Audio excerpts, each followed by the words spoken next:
I'm Brandon Mitchell. I'm with the Deputy Mayor's Office for Planning and Economic Development. And I'm going to talk about Walter Reed. So, if I can get this too. So for about 100 years, Walter Reed was one of the preeminent hospitals, medical centers, research centers, also had a museum. And in 2005, the Base Closing and Realignment Commission recommended closing the campus. And there you go. Welcome. And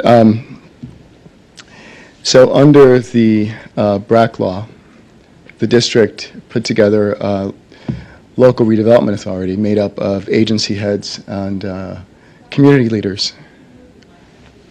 Sure. Is that better? Okay.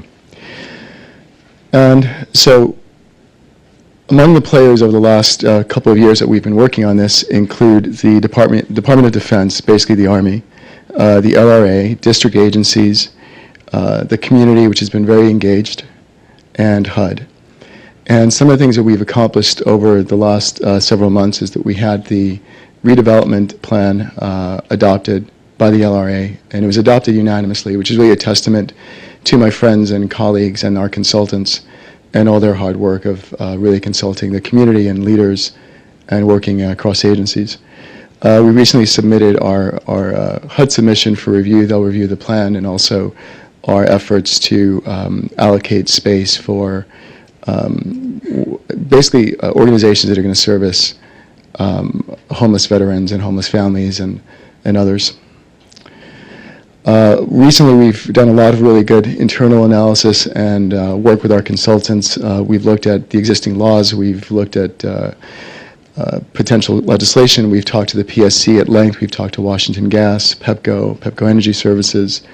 We've developed some cost-sharing models and had a really worthwhile all-day conference today on ecodistricts with our friends from POSI. So here are some of the goals that we've set out for ourselves, really reweaving this campus, which has been closed off from the community for many decades, providing a mix of uses, creating jobs, and really activating the site. Basically, the gate is going to come down. We're going to create some real lovely new space and housing and retail. So here's the development program. We have committed in this plan, of course this can change once we bring on a new developer and see what the market conditions look like over the phase-in of this project over the next 10 or 15 years. We've committed to nearly 2,000 units, both in townhomes and mid-rise.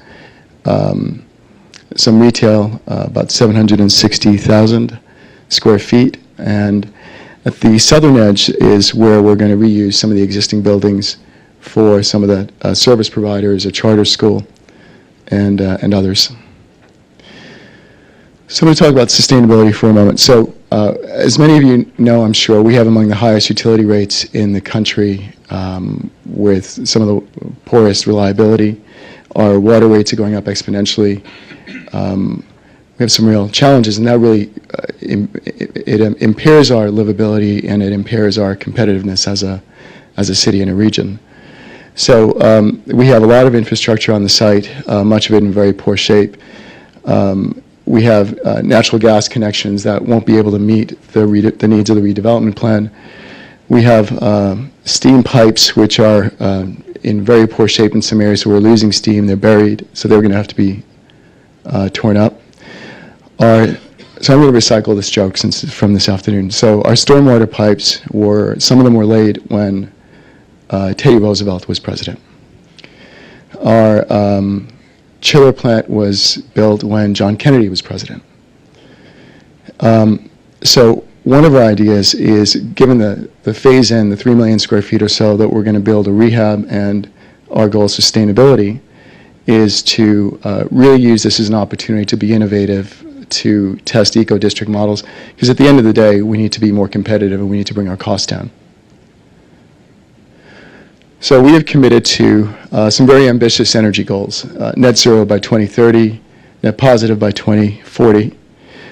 We've worked closely with our consultants to think about how we could implement a central utility plant that, as Rich was saying earlier, would really rethink what we now think of as waste heat, especially. So we're doing a lot of the analysis at the moment on what kinds of systems would make sense, how to phase them in, how to share the costs over time with the developers and the property owners. And our goal is to use existing space where the million square foot hospital is currently located.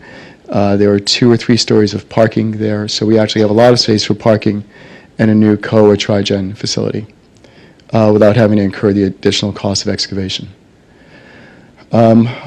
On water, again, we're really going to be ambitious here. We have some stormwater models that show we can recapture a lot of water, generate some credits from the DDOE initiative, and also generate some credits from stormwater that runs onto the property from the surrounding neighborhood. So that's a great opportunity for us to keep our costs down, reuse some of that water in a co or tri-gen facility, and generate possibly some revenue, and at the end of the day, make the site more competitive.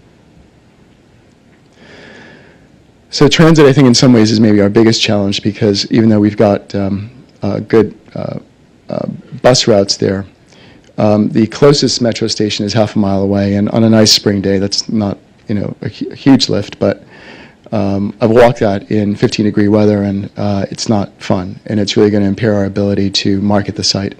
So our colleagues over at the District Department of Transportation have been working on a study to bring a streetcar to the campus, which we think would make it really competitive. And there are 2 or 3 metro stations we're considering connecting to.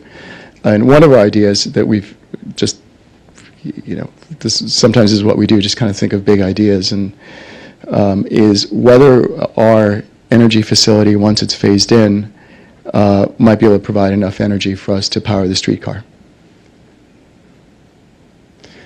And so this section facing south, and you see the iconic Walter Reed building in the distance, gives you an idea of how we would reuse the space where that million square foot hospital is currently located. So we'd be able to use existing parking, we'd be able to locate the central utility in that space, maybe even capture some rainwater there. And here are some of the models we've thought of in terms of technology, investment models. We've had lots of good conversations with big infrastructure providers, investors, and all of whom are really interested. This is a once-in-a-lifetime kind of project, so I think we're gonna attract a lot of investment when the RFP goes out in the next few months. So some of the things that are coming up, the planning LRA, we've done that. The Army has to start its NEPA process. Hopefully we'll hear back from HUD before the end of the year. And hopefully within the next 12 to 18 months, we will actually have ownership, district ownership of the property. In the next couple of months, we have still a lot of work to do on the utility feasibility analysis. We're looking at different financing structures, and learned some really great things today at the POSI conference. So we've got lots of good tools that we've yet to test. And here's an image of what we think it might look like a couple of years. So thank you.